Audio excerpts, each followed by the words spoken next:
जिमसी खुदावन में आप सबकी खिदमत में सलाम अर्ज़ करता हूँ। मैं शुक्रगुजार हूँ जनाब बशीर अंजील परवेज़ आलम साहब का और CRN चैनल का, जिन्होंने मुझे मौका दिया कि मैं खुदा के कलाम को आप तक पहुँचा पाऊँ। जैसे कि आप सब जानते हैं कि रोज़ों का अयाम है और हम मसीह के दुखों पर गौर कर रहे हैं, 7 सलीबी कलमात पर ध्यान दे रहे हैं, गौर कर रहे हैं, इससे सीख रहे हैं। और आज हम तीसरे कलमे पर बात करेंगे जो कि मुझे दिया गया है, और आज हम तीसरे कलमे पर बात करने को हैं। तो आइए मेरे साथ मिलकर निकालें मुकद्दस यूहन्ना की अंजील, उसका 19 बाब, उसकी 26 और 27 आयत को हम कलाम हक में से पढ़ेंगे। कलाम हक में यूं मरकूम है,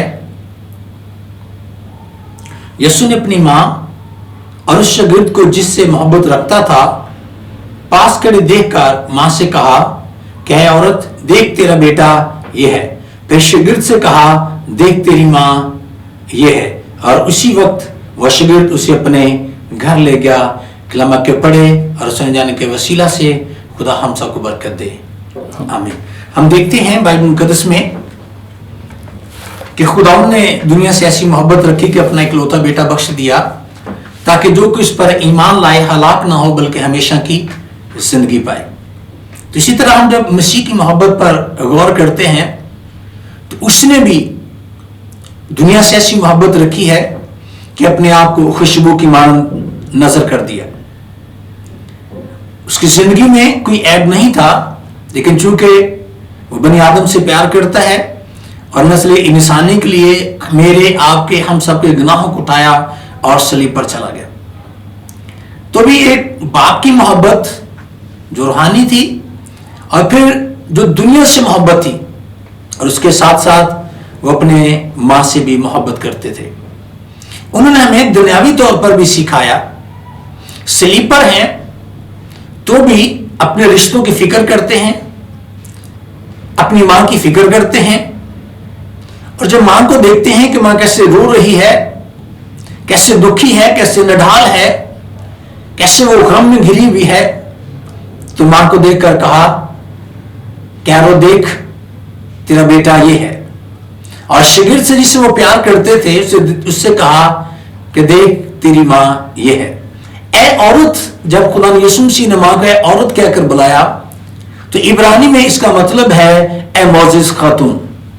कई लोग इस बात को लेकर बड़ा हैरान होते हैं कि खुदा ने यीशु मसीह ने अपनी माँ को ए औरत कहकर क्यों पुकारा, मगर इब्रानी में इसका मतलब है मोजिज खातून।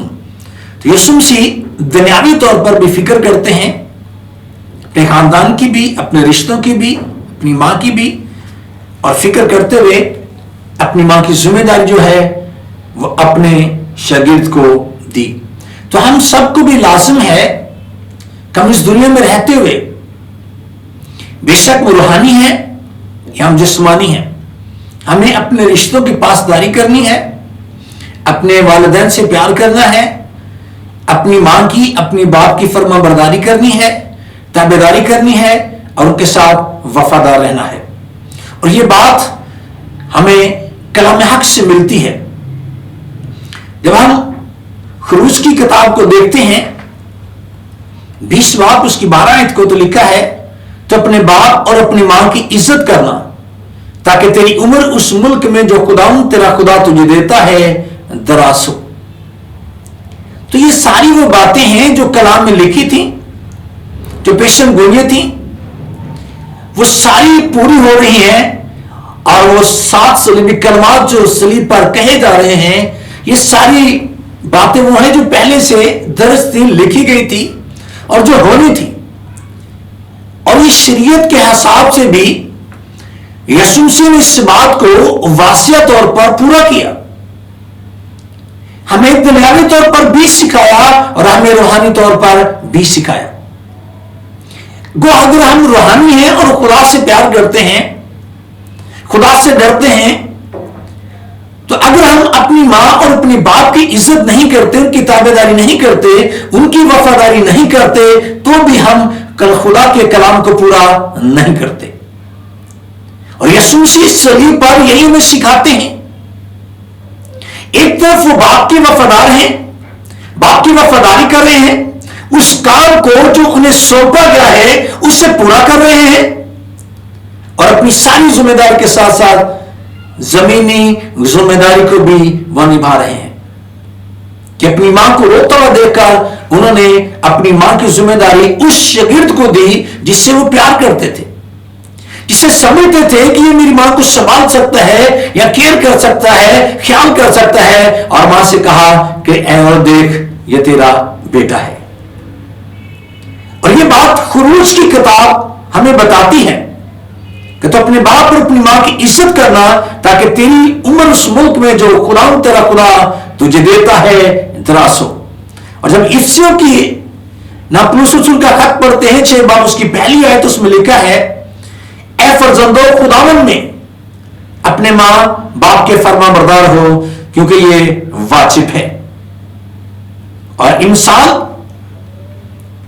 की किताब 3 बाब पहली से 3 आयत में लिखा है, मेरे बेटे मेरी तालीम को फरामोश न कर, बल्कि तेरा दिल मेरे हुक्मों को माने, क्योंकि इनसे उम्र की दराजी और पीरी और सलामती हासिल करेगा। कितनी बातें हैं जो अपनी मां की इज्जत करने से मिलती हैं, और कलाम हमें बार बार इस बात के लिए सिखाता है कि अपने बाप और अपने मां की क्या कर, इज्जत कर।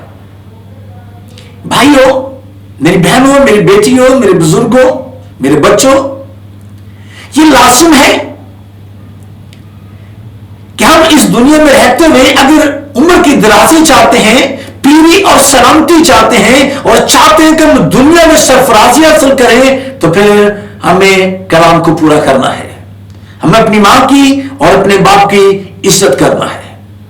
इससे क्या होगा, उम्र की दराजी होगी, सलामती हासिल होगी, आप सरफराज किए जाएंगे।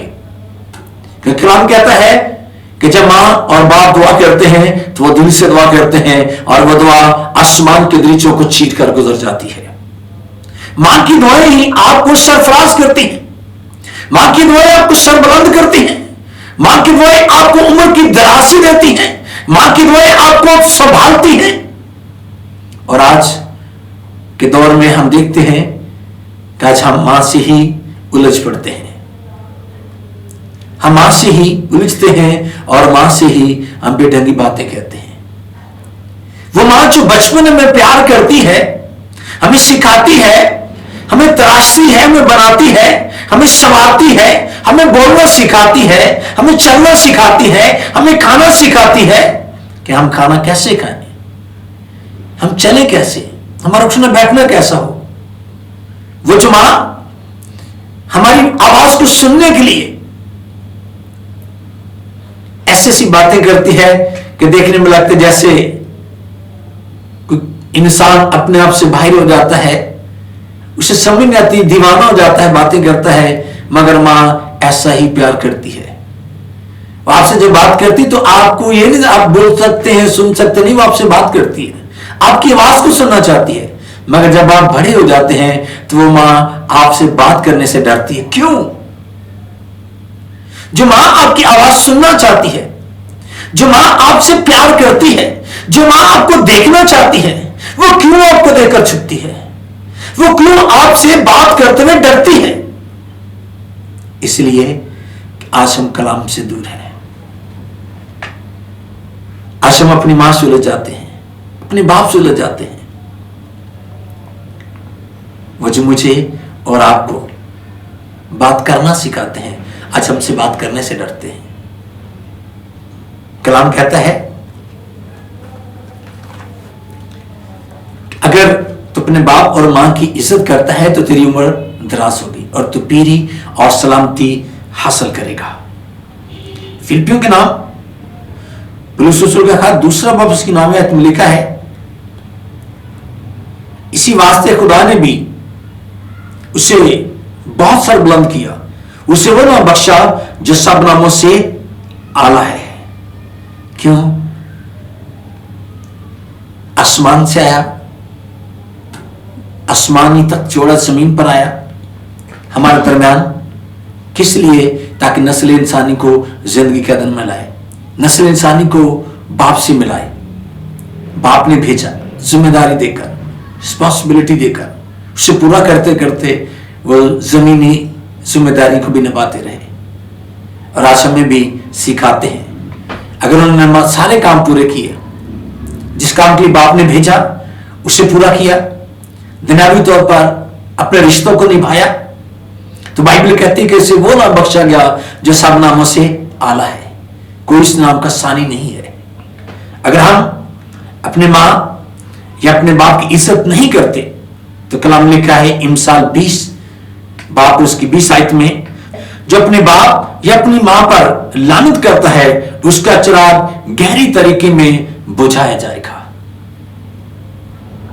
इसलिए मेरे भाइयों, मेरी बहनों, मेरे बच्चों, मेरे बुजुर्गों, आप बड़े खुशकिस्मत हैं कि आपके वालिदैन हयात हैं। जिनके वालिदैन हैं उनकी इज्जत करें, उनसे प्यार करें, उनकी वफादारी करें, उनसे बात करें, क्योंकि वो तरस जाते हैं आपसे बात करने के लिए। जब आप उनसे बात करते हैं तो मीठे लहजे में बात करें, धीमे लहजे में बात करें। माँ का हाथ चूम लें, माँ को गले से लगाएं, उसके माथे को चूम लें, बाप के हाथ को चूमें, बाप को गले से लगाएं, बाप से प्यार करें। वो आपकी आवाज सुनने के लिए तरसते हैं, वो आपसे बात करने के लिए तरसते हैं। उन्होंने आपको चलना सिखाया है, बोलना सिखाया है, उठना बैठना सिखाया है। अगर आप ऐसा करेंगे तो आप उम्र की दराजी, पीरी और सलामती हासिल करेंगे। और जो माँ बाप की इज्जत नहीं करते, कलाम कहता है कि उनका चिराग गहरी तरीके में बुझाया जाएगा। इसलिए हम हलाकत के फर्जंद नहीं हैं। हमें चाहिए कि अपने वालिदैन की इज्जत करें ताकि हमारा चिराग तारीकी में, गहरी तरीके में ना बुझाया जाए, बल्कि हम निजात हासिल करें, जिंदगी हासिल करें, हमेशा की जिंदगी हासिल करें। मोहब्बत करें, अपने वालिदैन से मोहब्बत करें, अपने बहन भाइयों से मोहब्बत करें, अपने रिश्तों से मोहब्बत करें, उन्हें निभाएं, क्योंकि यीशु मसीह ने हमें ऐसा ही करना सिखाया है। और खुदा मुझे, आपको, हम सबको ऐसा करने का फजल दे। मसीह खुदावंद में आमीन।